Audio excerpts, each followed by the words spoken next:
Vai lá, Ismar. Aí tá com você, vai lá. Beleza. Então, eu vou indicar um mangá e um quadrinho. O Boa. primeiro que eu vou indicar é um quadrinho. Eu pareço garoto propaganda do Pipoca e Nanquim, mas é porque os dois quadrinhos que eu Tem a vou qualidade, falar é uma aqui qualidade muito boa. Qualidade maravilhosa. são do Pipoca e Nanquim. O primeiro é esse aqui, é um quadrinho, leitura ocidental mesmo. É um quadrinho chamado Infiel, Ah, pensei que era tá? inferno. Não, é Infiel.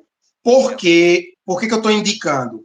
Primeiro, é de o roteiro é de um cara aqui que o nome dele é muito difícil de dizer, mas depois eu posso mandar lá pro nosso clube.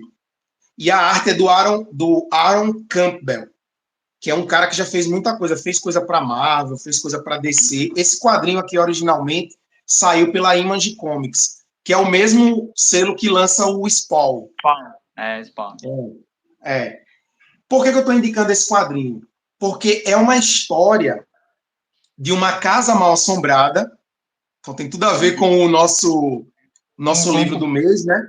Na verdade, é um prédio, não é uma casa mal assombrada, porque essa história que se passa numa área urbana, então é um prédio mal assombrado, que aconteceu algo dentro desse prédio, do mesmo jeito que lá na história do livro, né?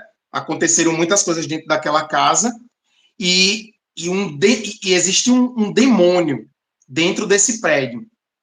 E esse demônio, ele se alimenta do preconceito, do racismo das pessoas. Então, tem uma personagem que ela é, nesse quadrinho, que é uma personagem que ela é árabe. Então, ela sofre muito preconceito. E aí, esse demônio que tem dentro da casa, ele vai se alimentando do preconceito das pessoas, da xenofobia, do racismo. É um quadrinho que é uma história de terror que fala sobre preconceito, sobre racismo, sobre xenofobia, sobre machismo. Então tem tudo a ver com o livro que a gente está lendo, né? Muito bom.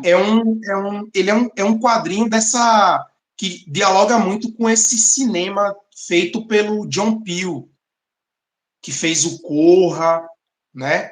Fez esses filmes assim que ele utiliza da linguagem do terror para falar sobre esses assuntos, né? Sobre a questão de racismo, questão de xenofobia. Então é uma dica muito boa aí, é o Infiel. É um quadrinho que não só o roteiro é muito bom, como a arte também. É uma arte absurda, velho. O Ismar, Muito. Ismar, tem gente aqui reclamando que você está dando spoiler demais. Né? Não, tô não. A história tem muito, acontece muita coisa. E um outro que eu vou indicar, que é o cara que eu comecei nos mangás por conta dele. A primeira obra que eu li dele foi Guiô. E eu vou indicar uma coletânea de contos do Junji Ito, que Nossa, é que esse aqui, capítulo. ó, Cidade das Lápides. O Junji Ito é famoso por conta do body horror dele, né? Que é esse horror corporal. E ele desenha, velho, incrivelmente bem. As imagens são aterradoras, assim. E ele tem uma virada de página que você está lendo aqui, de repente você vira a página, você se depara com uma coisa assim que você fica horrorizado. E essa coletânea de contos aqui tem um conto aqui que eu vou destacar, que é o Casa dos Camaradas, que é uma casa mal assombrada também, mas é uma casa mal assombrada por disputas ideológicas.